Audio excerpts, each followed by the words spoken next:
प्रेमचंद की प्रसिद्ध कहानियों की श्रृंखला में से एक और कहानी नाम है शिकार।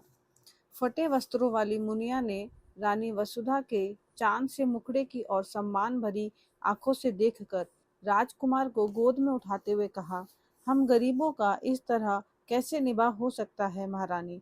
मेरी तो अपने आदमी से एक दिन ना पटे, मैं उसे घर में बैठने ना दूं, ऐसी ऐसी गालियां सुनाऊं कि छठी का दूध याद आ जाए।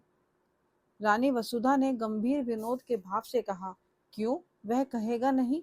तू मेरे बीच में बोलने वाली कौन है? मेरी जो इच्छा होगी वह करूंगा। तू अपना रोटी कपड़ा मुझसे लिया कर। तुझे मेरी दूसरी बातों से क्या मतलब? मैं तेरा गुलाम नहीं हूँ। मुनिया 3 ही दिन से यहाँ लड़कों को खिलाने के लिए नौकर हुई थी। पहले 2-4 घरों में चौका बर्तन कर चुकी थी, पर रानियों से अदब के साथ बातें करना अभी ना सीख पाई थी। उसका सूखा हुआ सांवला चेहरा उत्तेजित हो उठा। कर्कश स्वर में बोली, जिस दिन ऐसी बातें मुंह से निकालेगा मूछें उखाड़ लूंगी सरकार। वह मेरा गुलाम नहीं है तो क्या मैं उसकी गुलाम हूँ? अगर वह मेरा गुलाम है तो मैं उसकी गुलाम हूँ। मैं आप नहीं खाती, उसे खिला देती हूँ, क्योंकि वह मर्द बच्चा है। पल्लेदारी में उसे बहुत कसाला करना पड़ता है। आप चाहे फटे पहनूं, पर उसे फटे पुराने नहीं पहनने देती। जब मैं उसके लिए इतना करती हूँ तो मजाल है कि वह मुझे आंख दिखाए। अपने घर को आदमी इसीलिए तो छाता छोपता है कि उससे बरखा बूंदी में बचाव हो। अगर यह डर लगा रहे कि घर न जाने कब गिर पड़ेगा तो ऐसे घर में कौन रहेगा? उससे तो उख की छां ही कहीं अच्छी। कल न जाने कहाँ बैठा गाता बजाता रहा। 10 बजे रात को घर आया। मैं रात भर उससे बोली ही नहीं। लगा पैरों पड़ने घिघियाने, तब मुझे दया आई। यही मुझ में एक बुराई है। मुझसे उसकी रोनी सूरत नहीं देखी जाती। इसी से वह कभी कभी बहक जाता है, पर अब मैं पक्की हो गई हूँ। फिर किसी दिन झगड़ा किया तो या वही रहेगा या मैं ही रहूंगी। क्यों किसी की धौंस सहूं सरकार? जो बैठ कर खाए वह धौंस सहे। यहाँ तो बराबर की कमाई करती हूँ। वसुधा ने गंभीर भाव से फिर पूछा, अगर वह तुझे बैठाकर खिलाता तब उसकी धौंस सहती? मुनिया जैसे लड़ने पर उतारू हो गई। बोली, बैठाकर कोई क्या खिलाएगा सरकार? मर्द बाहर काम करता है तो हम भी घर में काम करती हैं, कि घर के काम तो कुछ लगता ही नहीं। बाहर के काम से तो रात को छुट्टी मिल जाती है, घर के काम से तो रात को भी छुट्टी नहीं मिलती। पुरुष ये चाहे कि मुझे घर में बिठाकर आप सैर सपाटा करे तो मुझसे तो ना सहा जाए। यह कहती हुई मुनिया राजकुमार को लिए बाहर चली गई। वसुधा ने थकी हुई रुआसी आंखों से खिड़की की ओर देखा। बाहर हरा भरा बाग था, जिसके रंग बिरंगे फूल यहाँ से साफ नजर आ रहे थे। पीछे एक विशाल मंदिर आकाश में अपना सुनहला मस्तक उठाए सूर्य से आंखें मिला रहा था।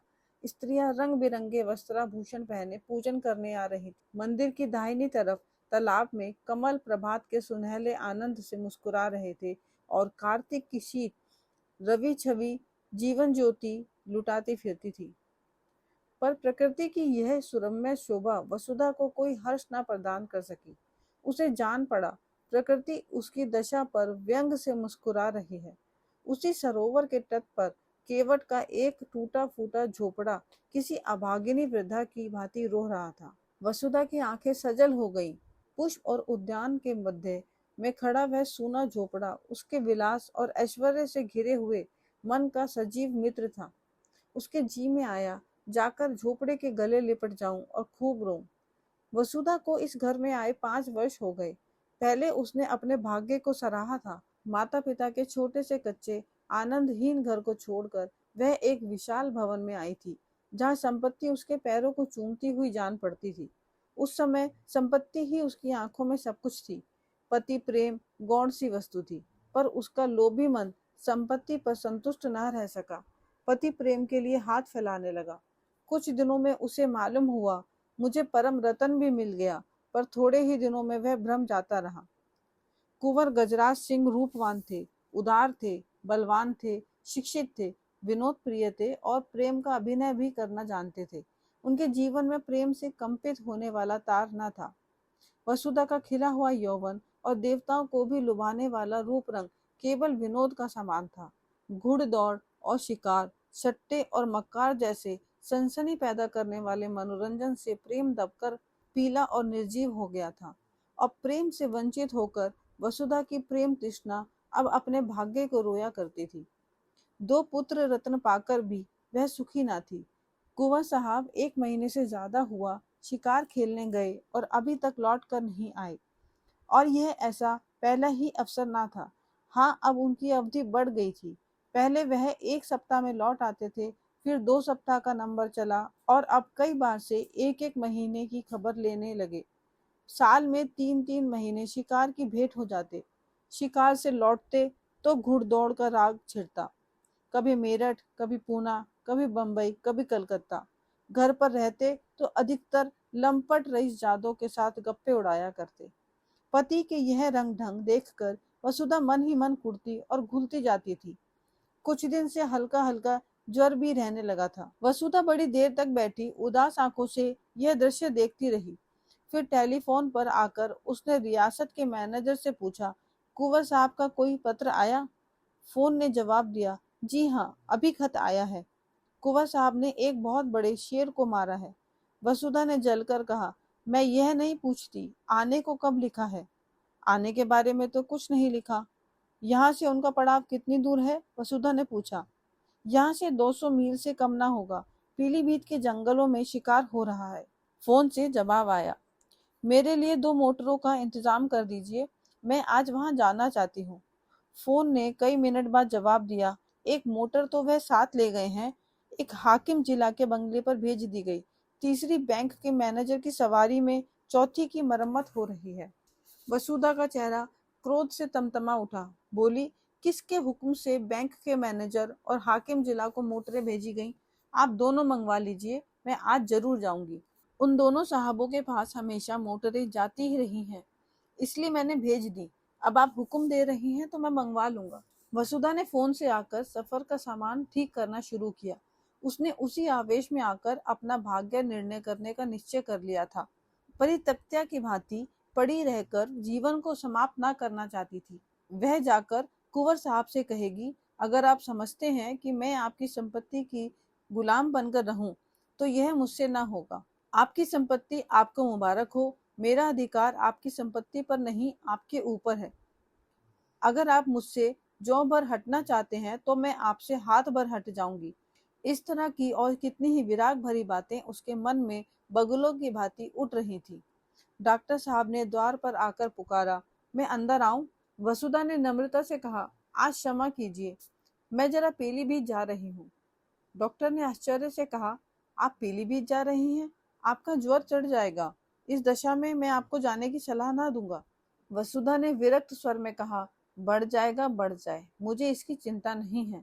वृद्ध डॉक्टर पर्दा उठाकर आ गया और वसुधा के चेहरे की ओर ताकता हुआ बोला, लाइए, मैं टेम्परेचर ले लूं।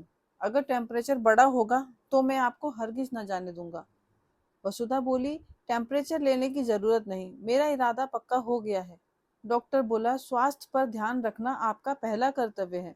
वसुधा ने मुस्कुराकर कहा, आप निश्चिंत रहिए, मैं इतनी जल्दी मरी नहीं जा रही हूँ।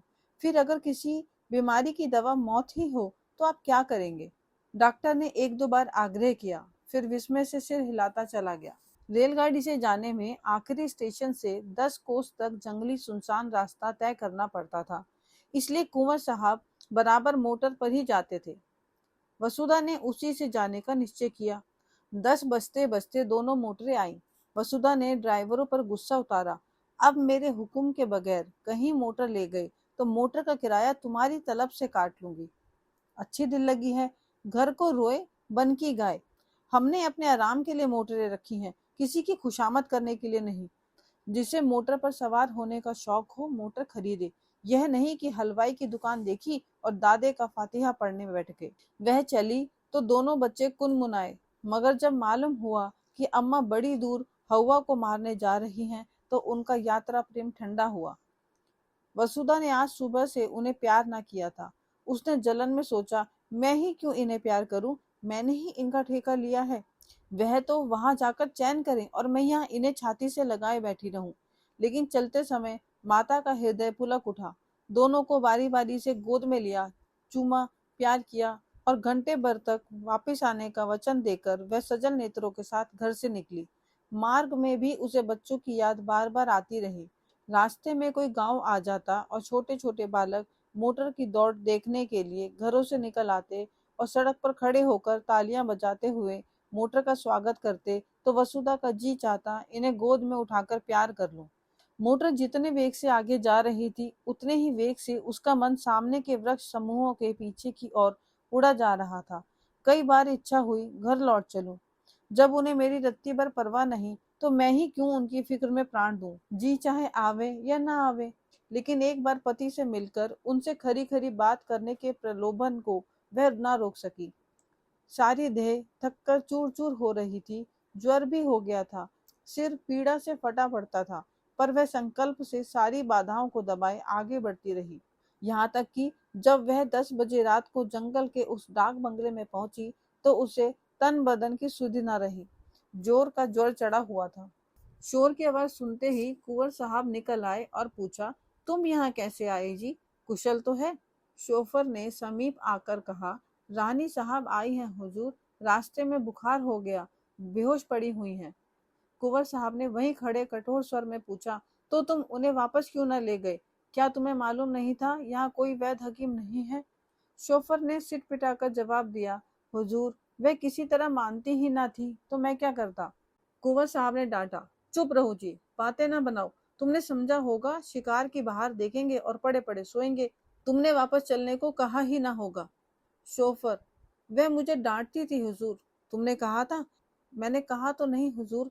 बस तो चुप रहो। मैं तुमको भी पहचानता हूँ। तुम्हें मोटर लेकर इसी वक्त लौटना पड़ेगा। और कौन कौन साथ है? शोफर ने दबी हुई आवाज में कहा, एक मोटर पर बिस्तर और कपड़े हैं, एक पर खुद रानी साहिब। यानी और कोई साथ नहीं है? हुजूर, मैं तो हुक्म का ताबेदार हूँ। बस चुप रहो। यूं झल्लाते हुए कुंवर साहब वसुधा के पास गए और आहिस्ता से पुकारा। जब कोई जवाब ना मिला, तो उन्होंने धीरे से उसके माथे पर हाथ रखा। सिर गर्म तवा हो रहा था। उस ताप ने मानो उनकी सारी क्रोध ज्वाला को खींच लिया। लपक कर बंगले में आए, सोए हुए आदमियों को जगाया, पलंग बिछवाया, अचेत वसुधा को गोद में उठाकर कमरे में लाए और पलंग पर लिटा दिया। फिर उसके सिरहाने खड़े होकर उसे व्यथित नेत्रों से देखने लगे। उस धूल से भरे मुखमंडल और बिखरे हुए रज रंजित केशों में आज उन्होंने आग्रह में प्रेम की झलक देखी। अब तक उन्होंने वसुधा को विलासिनी के रूप में देखा था, जिसे उनके प्रेम की परवाह न थी, जो अपने बनाव श्रृंगार में ही मगन थी। आज धूल के पाउडर और पोमेड में वह उसके नारित्व का दर्शन कर रहे थे। उसमें कितना आग्रह था, कितनी लालसा थी। अपनी उड़ान के आनंद में डूबी हुई वह अब पिंजरे के द्वार पर आकर पंख फड़फड़ा रही थी। पिंजरे का द्वार खुलकर क्या उसका स्वागत न करेगा? रसोइये ने पूछा, क्या सरकार अकेली आई हैं? कुंवर साहब ने कोमल कंठ से कहा, जी हाँ, और क्या, इतने आदमी हैं, किसी को साथ न लिया। आराम से रेलगाड़ी से आ सकती थी, यहाँ से मोटर भेज दी जाती। मन ही तो है, कितने जोर का बुखार है कि हाथ नहीं रखा जाता। जरा सा पानी गर्म करो और देखो कुछ खाने को बना लो।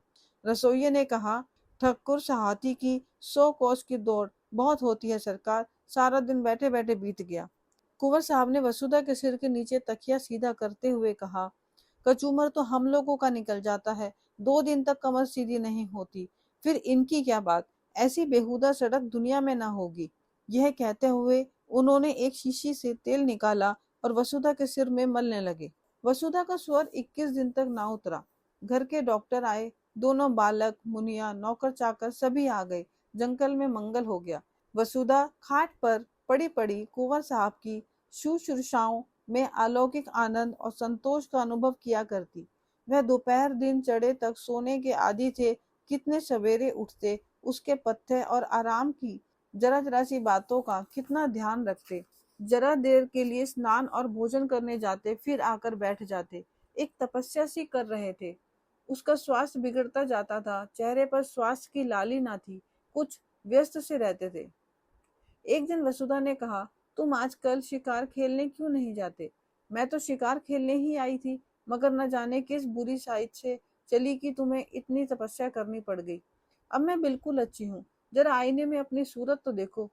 कुंवर साहब को इतने दिनों शिकार का कभी ध्यान ही ना आया था। इसकी चर्चा ही ना होती थी। शिकारियों का आना जाना, मिलना जुलना बंद था।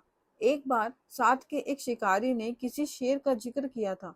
कुंवर साहब ने उसकी ओर कुछ ऐसी कड़वी आंखों से देखा कि वह सूखा सा रह गया। वसुधा के पास बैठने, उससे कुछ बातें करके उसका मन बहलाने, दवा और पथ्य बनाने में ही उन्हें आनंद मिलता था।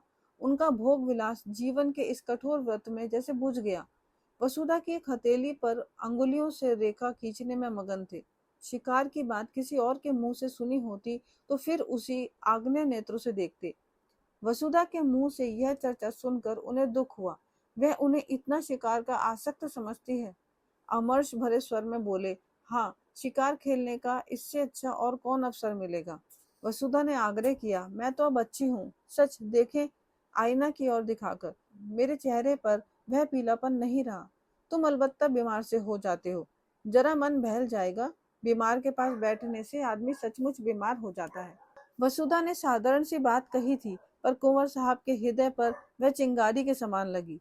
इधर वह अपने शिकार के खब्त पर कई बार पछता चुके थे। अगर वह शिकार के पीछे यूं ना पड़ते तो वसुधा यहाँ ना आती और क्यों बीमार पड़ती। उन्हें मन ही मन इसका दुख था। इस वक्त कुछ न बोले, शायद कुछ बोला ही ना गया। फिर वसुधा की हथेली पर रेखाएं बनाने लगे। वसुधा ने उसी सरल भाव से कहा, अब कि तुमने क्या क्या तोहफे जमा किए, जरा मंगवाओ देखूं। उनमें से जो सबसे अच्छा होगा उसे मैं ले लूंगी। अब कि मैं भी तुम्हारे साथ शिकार खेलने चलूंगी। बोलो, मुझे ले चलोगे ना? मैं मानूंगी नहीं। बहाने मत करने लगना। अपने शिकारी तोहफे दिखाने का कुंवर साहब को मर्ज था। सैकड़ों की खालें जमा कर रखी थी। उनके कई कमरों में फर्श, गद्दे, कोच, कुर्सियां, मोड़े सब खालों के ही थे। ओढ़ना और बिछोना भी खालों का ही था। बागंबरों के कई सूट बनवा रखे थे। शिकार में वही सूट पहनते थे। अब की भी बहुत से सींग, सिर, पंजे, खालें जमा कर रखी थी। वसुधा का इन चीजों से अवश्य मनोरंजन होगा। यह न समझे कि वसुधा ने सिंह द्वार से प्रवेश न पाकर चोर दरवाजे से घुसने का प्रयत्न किया था। जाकर वह चीजें उठवा लाए, लेकिन आदमियों को पर्दे की आड़ में खड़ा करके पहले अकेले ही उसके पास गए। डरते थे कहीं मेरी उत्सुकता वसुधा को बुरी न लगी। वसुधा ने उत्सुक होकर पूछा, चीजें नहीं लाए? लाया हूँ, मगर कहीं डॉक्टर साहब ना हो। डॉक्टर ने पढ़ने लिखने को मना किया था। तोहफे लाए गए। कुंवर साहब एक एक चीज निकालकर दिखाने लगे। वसुधा के चेहरे पर हर्ष की ऐसी लाली हफ्तों से ना दिखी थी, जैसे कोई बालक तमाशा देखकर मग्न हो रहा हो। बीमारी के बाद हम बच्चों की तरह जिद्दी, उतने ही आतुर, उतने ही सरल हो जाते हैं। जिन किताबों में भी मन न लगा हो, वह बीमारी के बाद पढ़ी जाती हैं। वसुधा जैसे उल्लास की गोद में खेलने लगी। चीतों की खालें थी, बाघों की, मृगों की, शेरों की। वसुधा हर एक खाल नई उमंग से देखती, जैसे बायोस्कोप के एक चित्र के बाद दूसरा चित्र आ रहा हो। कुंवर साहब एक एक तोहफे का इतिहास सुनाने लगे। यह जानवर कैसे मारा गया, उसके मारने में क्या क्या बाधाएं पड़ी, क्या क्या उपाय करने पड़े, पहले कहाँ गोली लगी आदि। वसुधा हरेक की कथा आंखें फाड़ फाड़ कर सुन रही थी। इतना सजीव, स्फूर्ति में आनंद उसे आज तक किसी कविता, संगीत या आमोद में भी ना मिला था। सबसे सुंदर एक सिंह की खाल थी, वही उसने छाटी। कुंवर साहब की यह सबसे बहुमूल्य वस्तु थी। उसे अपने कमरे में लटकाने को रखे हुए थे। बोले, तुम बागंबरों में से कोई ले लो, यह तो कोई अच्छी चीज नहीं। वसुधा ने खाल को अपनी ओर खींचकर कहा, रहने दीजिए अपनी सलाह, मैं खराब ही लूंगी। कुंवर साहब ने जैसे अपनी आंखों से आंसू पोंछकर कहा, तुम वही ले लो, मैं तो तुम्हारे ख्याल से कह रहा था, मैं फिर वैसा ही मार लूंगा। तो तुम मुझे चकमा क्यों देते थे? चकमा कौन देता था? अच्छा, खाओ मेरे सिर की कसम कि यह सबसे सुंदर खाल नहीं है। कुंवर साहब ने हार की हंसी हंसकर कहा, कसम क्यों खाए इस एक खाल के लिए? ऐसी ऐसी 1,00,000 खालें हों तो तुम्हारे ऊपर न्यौछावर कर दूं। जब शिकारी सब खालें लेकर चला गया तो कुंवर साहब ने कहा, मैं इस खाल पर काले ऊन से अपना समर्पण लिखूंगा। वसुधा ने थकान से पलंग पर लेटते हुए कहा, अब मैं भी शिकार खेलने चलूंगी। फिर वह सोचने लगी, वह भी कोई शेर मारेगी और उसकी खाल पतिदेव को भेंट करेगी। उस पर लाल ऊन से लिखा जाएगा, प्रियतम। जिस ज्योति के मंद पड़ जाने से हर एक व्यापार, हर एक व्यंजन पर अंधकार छा गया था, वह ज्योति अब प्रदीप्त होने लगी थी। शिकारों का वृतांत सुनने की वसुधा को चाट सी पड़ गई। कुंवर साहब को कई कई बार अपने अनुभव सुनाने पड़े। उसका सुनने से जी ही ना भरता था। अब तक कुंवर साहब का संसार अलग था, जिसके दुख सुख हानि लाभ आशा निराशा से वसुधा को कोई सरोकार ना था। वसुधा को इस संसार के व्यापार से कोई रुचि ना थी, बल्कि अरुचि थी।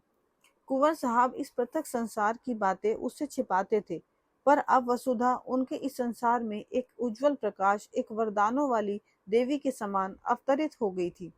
एक दिन वसुधा ने आग्रह किया, मुझे बंदूक चलाना सिखा दो। डॉक्टर साहब की अनुमति मिलने में विलंब न हुआ। वसुधा स्वस्थ हो गई थी। कुंवर साहब ने शुभ मुहूर्त में उसे दीक्षा दी। उस दिन से जब देखो वृक्षों की छांव में खड़ी निशाने का अभ्यास कर रही है और कुंवर साहब खड़े उसकी परीक्षा ले रहे हैं। जिस दिन उसने पहली चिड़िया मारी, कुंवर साहब हर्ष से उछल पड़े। नौकरों को इनाम दिए, ब्राह्मणों को दान दिया गया। इस आनंद की शुभ स्मृति में उस पक्षी की मम्मी बनाकर रखी गई। वसुधा के जीवन में अब एक नया उत्साह, एक नया उल्लास, एक नई आशा थी। पहले की भांति उसका वंचित हृदय अशुभ कल्पनाओं से त्रस्त न था। अब उसमें विश्वास था, बल था, अनुराग था। कई दिनों के बाद वसुधा की साध पूरी हुई। कुंवर साहब उसे साथ लेकर शिकार खेलने पर राजी हुए, और शिकार था शेर का, और शेर भी वह जिसने इधर 1 महीने से आसपास के गांवों में तहलका मचा दिया था। चारों तरफ अंधकार था, ऐसा सघन कि पृथ्वी उसके भार से कराहती हुई जान पड़ती। कुंवर साहब और वसुधा एक ऊंचे मचान पर बंदूक लिए दम साधे बैठे हुए थे। बहुत भयंकर जंतु था। पिछली रात को वह एक सोते हुए आदमी को खेत में मचान से खींचकर ले भागा था। उसकी चालाकी पर लोग दांतों तले उंगली दबाए थे। मचान इतना ऊंचा था कि चीता उछल कर न पहुंच सकता था। हाँ, उसने यह देख लिया कि वह आदमी मचान पर बाहर की तरफ सिर किए सो रहा था। दुष्ट को एक चाल सूझी। वह पास के गांव में गया और वहां से एक लंबा बांस उठा लाया। बांस के एक सिरे को उसने दांतों से कुचला, और जब उसकी कूंची सी बन गई तो उसे न जाने अपने पंजों या दांतों से उठाकर सोने वाले आदमी के बालों में फिराने लगा। वह जानता था बाल बांस के रेशों में फंस जाएंगे। एक झटके में वह अभागा आदमी नीचे आ गिरा। इसी मानस भक्षी चीते के घात में दोनों शिकारी बैठे हुए थे। नीचे कुछ दूर पर भैंसा बांध दिया गया था और शेर के आने की राह देखी जा रही थी। कुंवर साहब शांत थे, पर वसुधा की छाती धड़क रही थी। जरा सा भी पत्ता खड़कता तो वह चौंक पड़ती और बंदूक सीधी करने के बदले में चौंक कर कुंवर साहब से चिपक जाती। कुंवर साहब बीच बीच में उसकी हिम्मत बंधाते जाते थे। ज्यों ही भैंसे पर आया, मैं उसका काम तमाम कर दूंगा, तुम्हारी गोली की नौबत ही ना आएगी। वसुधा ने सिर हिलाकर कहा, और जो कहीं निशाना चूक गया तो उछलेगा, तो फिर दूसरी गोली चलेगी। तीनों बंदूकें तो भरी तैयार रखी हैं। तुम्हारा जी घबराता तो नहीं? बिल्कुल नहीं। मैं तो चाहती हूँ पहला मेरा निशाना होता। पत्ते खड़खड़ा उठे। वसुधा चौंक कर पति के कंधों से लिपट गई। कुंवर साहब ने उसके गर्दन में हाथ डालकर कहा, दिल मजबूत करो प्रिय। वसुधा ने लज्जित होकर कहा, नहीं नहीं, मैं डरती नहीं, जरा चौंक पड़ी थी। सहसा भैंसे के पास दो चिंगारियां सी चमक उठी। कुंवर साहब ने धीरे से वसुधा का हाथ दबाकर शेर के आने की सूचना दी और सतर्क हो गए। जब शेर भैंसे पर आया तो उन्होंने निशाना मारा, खाली गया। दूसरा फिर किया। शेर जख्मी तो हुआ पर गिरा नहीं। क्रोध से पागल होकर इतनी जोर से गरजा कि वसुधा का कलेजा दहल उठा। कुंवर साहब तीसरा फेर करने जा रहे थे कि शेर ने मचान पर जस्त मारी। उसके अगले पंजों के धक्के से मचान ऐसा हिला कि कुंवर साहब हाथ से बंदूक लिए झोंके से नीचे गिर पड़े। कितना भीषण अवसर था! अगर एक पल का भी विलंब होता तो कुंवर साहब की खैरियत ना थी। शेर की जलती हुई आंखें वसुधा के सामने चमक रही थी। उसके दुर्गंधमय सांस देह में जल रही थी। हाथ पांव फूले हुए थे। आंखें भीतर को सिकुड़ी जा रही थी। पर इस खतरे ने जैसे उसकी नाड़ियों में बिजली भर दी। उसने अपनी बंदूक संभाली। शेर के और उसके बीच में 2 हाथ से ज्यादा अंतर न था। वह उचक कर आना ही चाहता था कि वसुधा ने बंदूक की नली उसकी आंखों में डालकर बंदूक छोड़ी। धाए! शेर के पंजे ढीले पड़े, नीचे गिर पड़ा। अब समस्या भीषण थी।